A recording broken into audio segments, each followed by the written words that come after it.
last video of 2020. What a crazy year.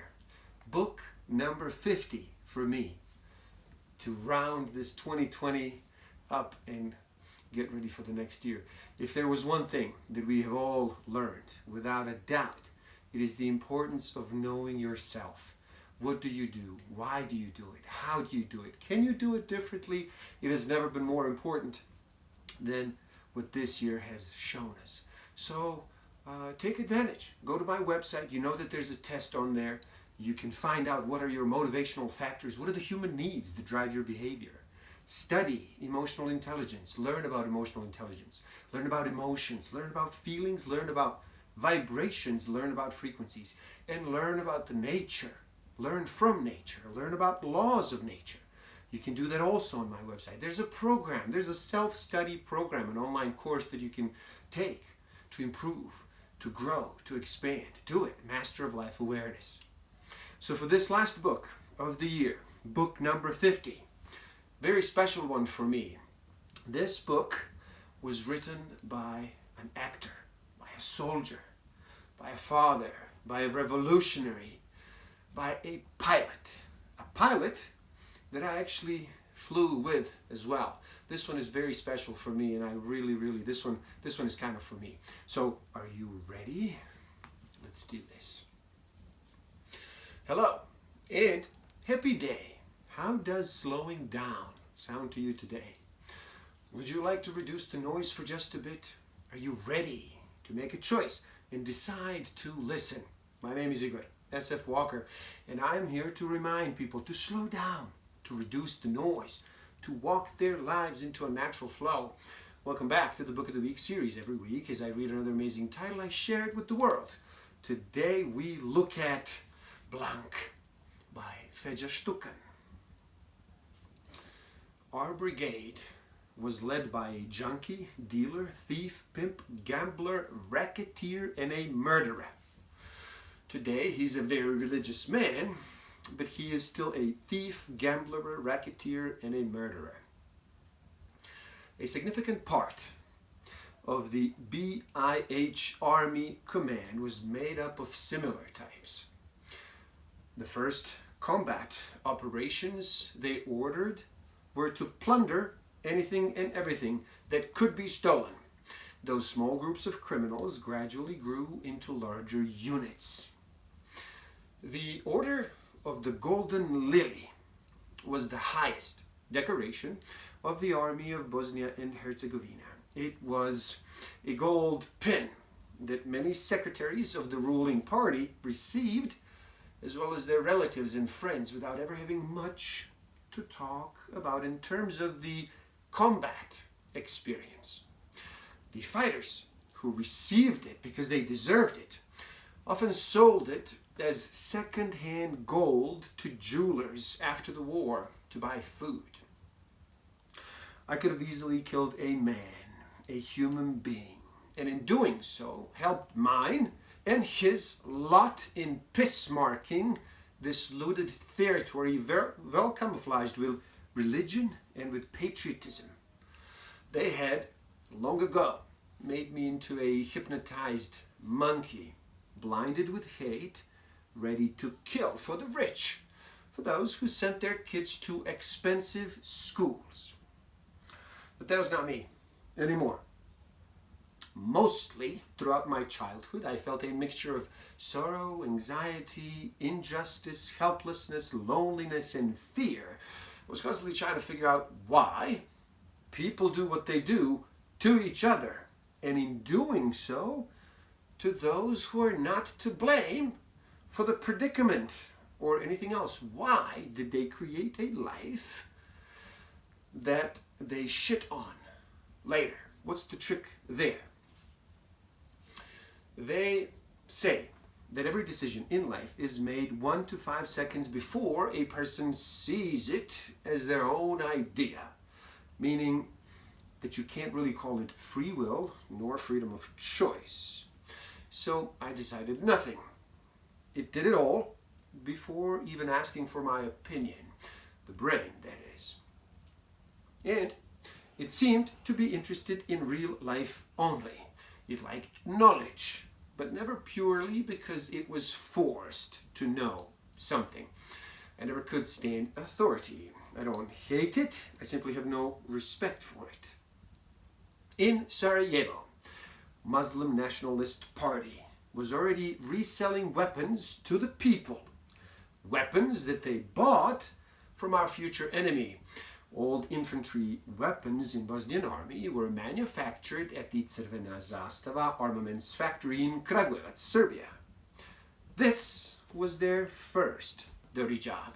Us, the people from the cities, we didn't make any distinctions based on ethnicity or religion. We couldn't even tell our names apart. But in smaller places, in the countryside, these things had always been well known.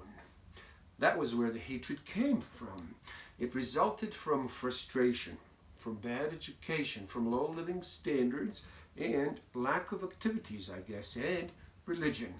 For them, the idea of a war caused euphoria, as if it was the greatest thing ever to happen to them. The city was one big ruin. Buildings were on fire. There was a horrid smell of burning and of gunpowder. That's how war smells. There were bricks and shards of glass everywhere. Wounded, bloodied people were coming out of the cellars crying and moaning, going somewhere to get help, I guess. It was both terrifying and incredibly sad. The ruling party decided to only distribute a small part of the humanitarian aid they received. They were to sell us the rest, highly priced on the black market. That was their second big job. Trucks used to come early in the morning to take the supplies that would actually be distributed, and at night it was much busier because of the vans from the market coming to get stuff. Air traffic was stopped twice by shooting towards the airport when planes with aid were landing. The Serbs did that to wear us out with hunger. Feja did it to stop the theft. All of us were high on adrenaline 24/7. We lived as if every day was our last, because maybe it was, and we were lewd to the max. Among our peoples, there's a common phrase that is the cause of our 1,000-year-long problems. Those are the bones of our great-grandfathers.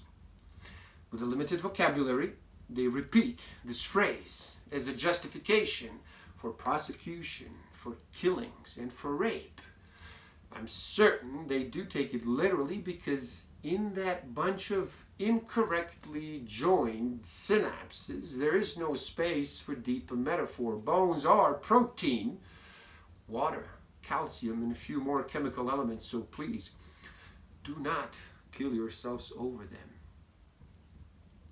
Then President brought his family and their friends to power, mostly unqualified and semi-literate people who saw the running of the state as their private family business. For example, his son, who later also became president, today owns banks, hotels, gas stations, shopping centers, and the court system is designed so that from the beginning of the war until today, none of the politicians were tried for corruption or misuse of position, although during the war near 10 billion, yes, you heard it correctly, 10 billion United States dollars of different foreign donations disappeared. That was their third big dirty job. International donations were made after the war as well, for reconciliation, for families to return to their homes, for refugees and the displaced, and for agriculture. The booty was split between different religious communities and organizations that were accomplices to the ruling nationalist parties and never came across the common people who were in primary need of them. The fourth and the biggest job of the ruling party was the privatization of property previously owned by the state. It was all about giving ex-soldiers, for each month spent at war, a certificate to the value of 400 Deutschmarks. since there was no means of cashing those bonds, people from the ruling party bought off the certificates for 3% of their value and then sold all the state property to themselves, also for a miserable price. The state got useless pieces of paper, and they also got all the available property for a maximum of 3% of its real worth. Around 4 in the morning, Fedja's sister gave birth to a daughter, Romana. The midwife came out, and thinking he was the father, she gave Romana to him. He looked at this little creature, confused and ashamed to be in such a miserable state with dirty, junky hands, colored with all the stabs and holes, holding in his arms such purity, and thinking how in a few years her parents will have to explain who her uncle is in the photos, the one who died young, probably omitting to say what of. It seemed that child was looking at him and recognizing him. Suddenly, he did not want to die anymore. Another process on a molecular level seems to have taken place. That child saved his life right there and then. Behind was death, and in front was life. He knew what awaited, and he knew what he would have to face. Religion is an international criminal organization responsible for the deaths of hundreds of millions of people, money laundering, tax evasion, and lots more. You know what I'm talking about. The organization is ran by a few greedy psychopaths who falsely present themselves as messengers of God, and then experts on the secret of eternal life, and then purposely, with the aim of getting themselves rich, they use methods of fear. And in doing so, they do not shy away from initiating even the bloodiest of conflicts to reach their aim. We, the people, who all have the same ancestors, and this is genetically proven, so we're all blood related, have been in 2,000-year-long fratricidal war for the sake of the profit of that organization. The genocide in Srebrenica was preceded by a holy mass during which an Orthodox priest blessed the Scorpio special unit so that they can commit terrible atrocities in the name of God. The Orthodox priest was never brought before the courts, nor will he ever be, although he was inciting crimes. And I don't like the concept that anyone is above the law. Those people haven't an ounce of guilt on their conscience, no sympathy towards the victims, no emotions. They think killing and raping people of other religions or those without a religion is an act of goodness, and they call themselves good people. Do they know what rape does to a woman? Do they know what a killing of a child does to a family? Of course they do. That's why they do it.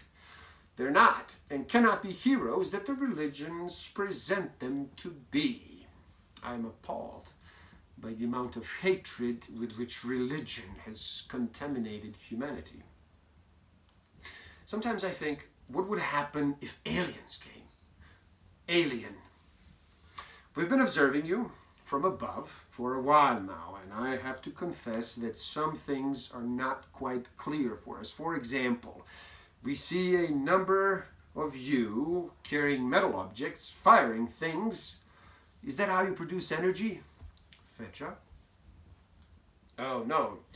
Those are rifles, and they serve to kill people who don't believe in the same things that these others do. Alien. Killing? I don't understand.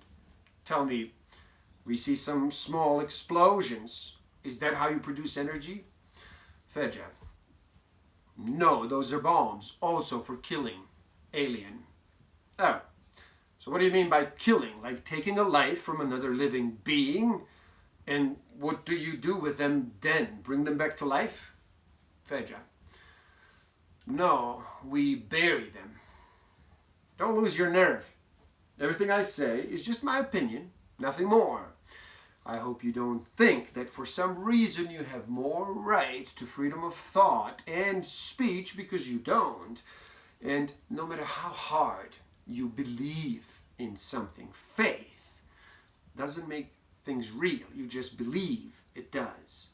While faith, like lack of faith, is nothing else but a feeling, like any other: love, hate, fear, guilt.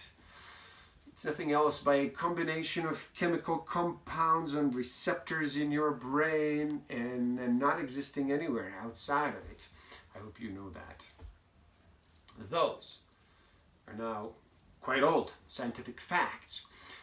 Your love exists nowhere else but in your head. Isn't that so? Be it in the love for your mother or the love for God. How would then your hate be anywhere else but there? Why would your faith be somewhere else or God? In the end, Fedja gifts the following words to his daughter Aya, and also to me, and also to you, and to all daughters, and to all sons, to all the children, big and small. Here goes. My everything, do not take my path. When the war breaks out, run. Preserving life is the top priority. Nothing is more important. Do not listen to anyone who says anything differently. You get one life only. State and nations are constructs of a very territorial type of a monkey, and they're nothing else but a synonym for a larger tribe led by a smaller group of monkeys ready to do literally anything for money. A flag is only a piece of cloth. An anthem is a bunch of sounds and words, so do not give them any deeper meaning. Behind it all are the rich, exploiting the poor. Patriotism is for the narrow-minded. The whole world is yours. You have the right to it. Explore it. There is no better way to use time than to travel. Surround yourself with people who appreciate life. Religion is the cult of death, the most morbid human invention, and it is there slowly for money. Those running it know nothing about life, let alone death. Death is nothing. Death doesn't hurt. Enjoy. That is the essence. Thank you for being born. I adore you. Please, do help out. It is easy. Simply like this video so more people can enjoy it. Share it too and spread the word. Leave a comment and share your thoughts. Subscribe to my channel and stay up to date. And the link to this book is in the description below, so buy it and read. Never stop learning. Thank you. Love and respect.